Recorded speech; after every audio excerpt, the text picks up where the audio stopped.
Hello everyone, welcome back to our channel the Bharat review. तो जैसे कि आपने थंबनेल तो पढ़ ही लिया है, तो जी हाँ, पेटीएम जो है अब बैन हो गया है इंडिया में। और आप भी यदि पेटीएम के वो कस्टमर हैं और आपके जैसे बहुत सारे लाखों हजारों कस्टमर हैं जो इस समस्या से जूझ रहे हैं कि क्यों पेटीएम को बैन किया गया है। जैसे कि आप लोग जानते हैं कि इंडिया में सबसे पहले यदि किसी ने वॉलेट का लॉन्च किया था जो कि इजीली पेमेंट एक दूसरे को ट्रांसफ़र कर सकते थे, वो था पेटीएम। तो पेटीएम क्यों इतनी बड़ी कंपनी होने के बावजूद भी आज ये कंपनी जो है बैन कर दिया गया है। तो जानते हैं इसकी पूरी सच्चाई। यदि उससे पहले यदि आपने हमारे चैनल पर पहली बार विजिट किया है तो सब्सक्राइब बटन सब्सक्राइब कर लें ताकि आपको कोई भी नोटिफिकेशन आपसे छूट ना जाए। तो चलिए शुरू करते हैं बिना किसी देरी के। तो जैसे कि आप देख पा रहे हैं, आरबीआई द्वारा पेटीएम पेमेंट्स बैंक लिमिटेड पर प्रतिबंध लगा दिया है।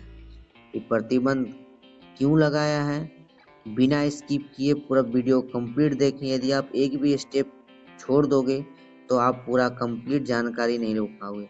इस वजह से यदि आप जानना चाहते हैं तो अभी ये चल जाएं। इनकेस आप जानना चाहते हैं कि पेटीएम को बैन क्यों किया गया है तो बने रहिए हमारे साथ। तो सबसे पहले क्या था मामला। आरबीआई ने 11 मार्च 2022 को पीपीबीएल को तत्काल प्रभाव से नए ग्राहकों को शामिल करने पर रोक लगा दिया था। तो बता रहा हूँ, 11 मार्च 2022 को पेटीएम पेमेंट बैंक लिमिटेड को तत्काल के लिए जितने भी न्यू कस्टमर जो पेटीएम से पर डे लाखों के तादाद में कस्टमर जो है जुड़ रहे थे और पेटीएम पेमेंट बैंक का लाभ उठा रहे थे, बट आरबीआई के गाइडलाइन के अकॉर्डिंग पेटीएम को नए कस्टमर को जोड़ने के लिए तत्काल के लिए बैन किया गया था। वो था 11 मार्च 2022 को। उसके बाद हालांकि यह पाया गया था कि बैंक आरबीआई के निर्देश का उल्लंघन करते हुए ऑनलाइन मोड के माध्यम से ग्राहकों को शामिल करना जारी रखा था, जिसके लिए आगे की कार्रवाई की आवश्यकता थी।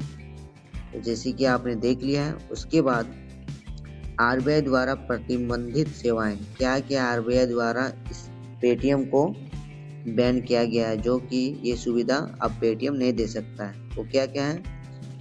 पेटीएम पेमेंट्स बैंक 29 फरवरी के बाद किसी भी ग्राहक खाते, प्रीपेड उपकरण, वॉलेट, फास्टैग, यदि आप गाड़ी चलाते हैं, यदि अपनी गाड़ी के फास्टैग में आपने पेटीएम पेमेंट बैंक को जोड़ के रखा तो अब वो आप नहीं कर सकते हैं। नेशनल कमीशन मोबिलिटी कार्ड आदि में जमा या टॉप अप स्वीकार करना जैसी प्रमुख सेवाएं प्रदान करने पर रोक दिया गया है।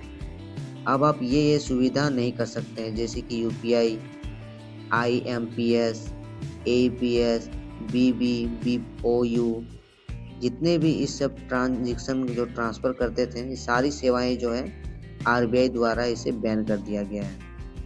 तो क्या क्या सेवाएं का लाभ उठा सकते हैं अब आप पेटीएम से। यदि आप चाहते हैं कि पेटीएम मैं यूज़ करूं जैसे मैं पहले कर रहा था, बट अब आप डर रहे हैं कि कहीं मेरा पेमेंट जो है, जो मेरा पैसा जो है पेटीएम में है, जो मैंने सेविंग करके रखा है या तो आप फिक्स डिपॉजिट किया हुआ है, कहीं वो पैसा मेरा डूब ना जाए। घबराने की ज़रूरत नहीं है, आपका 1 रुपया जो है पेटीएम में डूबेगा नहीं। तो मैं बने रहिए, फिर से चलिए दिखाता हूँ पूरी सच्चाई। क्या क्या आप जो पेटीएम से आप अभी भी उसके कस्टमर बने रहिए और आप क्या क्या उससे फ़ायदा ले सकते हैं। तो सबसे पहले मैं अपने पेटीएम ऐप में चले जाता हूँ।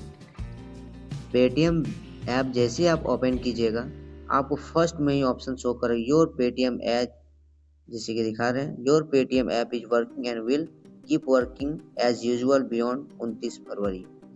तो जैसे कि आप देख पा रहे हैं, चलिए मैं इसको क्लिक हेयर पे क्लिक कर लेता हूँ। जैसे पे क्लिक हेयर पे क्लिक करूँगा, आपको वहाँ पे ऊपर में शो करो रिचार्ज एंड बिल। तो क्या आप रिचार्ज और कोई भी बिल पेमेंट कर सकते हैं? जी हाँ, आप इजीली कर सकते हैं। उसके बाद UPI payments, can I continue use UPI और पेमेंट ऐप, क्या मैं यूपीआई पेमेंट कर सकता हूँ? आप इजीली कर सकते हैं, इसमें कोई तरह का प्रॉब्लम नहीं होगी। पेटीएम क्यूआर कोड जैसे आप पहले पेमेंट करते थे सेम टू सेम अभी भी आप Paytm payments QR code use कर सकते हैं। उसके बाद जो पेटीएम का साउंड बॉक्स है जो कि बिजनेस पर्पस के लिए यूज हो रहा था वो भी यूज होगा। उसके बाद वॉलेट की बात करते हैं। चलिए, can I continue to use Paytm payment bank wallet? Yes, यहाँ पे क्लियर मेंशन कर दिया यस, आप पेटीएम पेमेंट बैंक का जो वॉलेट है आप इजीली यूज कर सकते हैं। जैसे कि आप देख पर yes you can continue to use Paytm payment bank wallet service. यहाँ पे ऑलरेडी पेटीएम की ओर से बोल दिया गया है कि आप पेमेंट कर सकते हैं वॉलेट के थ्रू। उसके बाद बोल रहा है सबसे लास्ट और इम्पोर्टेंट चीज़, आप इसको पूरा कंप्लीट समझें। Is my money is safe? क्या आपने जो पेटीएम में जो पैसा रखा है क्या वो सेफ है? तो वो सेफ है या नहीं है? जी हाँ, आपका जो पैसा है बिल्कुल सेफ है।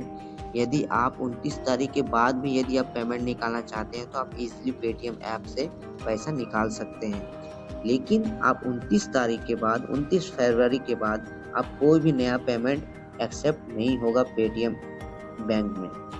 आप सिर्फ जितने भी आपने सेविंग करके रखा है, जितने भी आपने डिपॉजिट करके रखा है, आप 29 तारीख के बाद भी आप जो है पेटीएम से पैसा निकाल सकते हैं। बट न्यू ट्रांजेक्शन आप नहीं कर सकते हैं। जैसे कि आप पेटीएम में पैसा रखिएगा वो नहीं हो पाएगा। जैसे कि देख पा रहे हैं, the Reserve Bank of India has issued a directly restricting Paytm bank account या wallet from accepting new deposit और allow credit transaction after 29 February 2024। यहाँ पे क्लियर मेंशन कर दिया गया। उसके बोला है however there is no restriction on withdrawal of money from the existing balance ever after 29 February 2024। यहाँ पे क्लियर मेंशन किया है यदि आप 29 के बाद भी यदि आप पेमेंट निकालना चाहते हैं आप इजीली निकाल सकते हैं। इसमें कोई तरह का आपका पेमेंट फंसेगा नहीं। तो यही रहा आपका पूरा पेटीएम का कंप्लीट जानकारी। तो आशा करता हूँ आपको ये वीडियो पसंद आई है। यदि पसंद आई तो अपने दोस्तों रिश्तेदारों को इस वीडियो को शेयर करें ताकि वो भी पूरा कंप्लीट डिटेल समझ में आ सके कि पेटीएम में कहीं उनका भी पैसा फंसा तो नहीं है। यदि फंसा है तो आपको उनको घबराने की जरूरत नहीं है। तो आशा करता हूँ आपको ये वीडियो पसंद आई तो ज़्यादा शेयर करें। चैनल में पहली बार वीडियो के सब्सक्राइब कर लें, बेल आइकन को प्रेस करें ताकि इसी प्रकार टेक रिलेटेड वीडियो आपको हमारे चैनल पर हमेशा मिलती रहेगी।